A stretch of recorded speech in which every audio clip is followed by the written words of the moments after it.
to see other viewers on Facebook story. Hi everyone, I'm here to assist you today without any delay. Let's jump right in.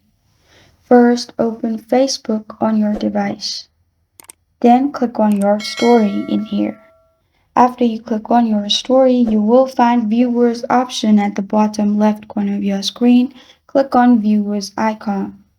Here, below all your viewers, you will find other viewers, and if you click on it, you won't be able to see.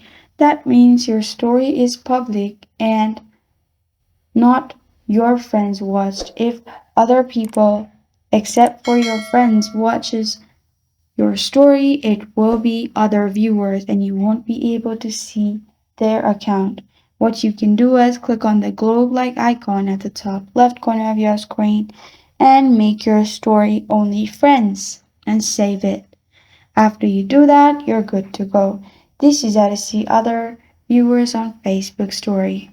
Thank you for joining me today. If this video helps you out, please leave a like and subscribe for more. Got a question or want to suggest the topic? Comment below. Thank you for watching.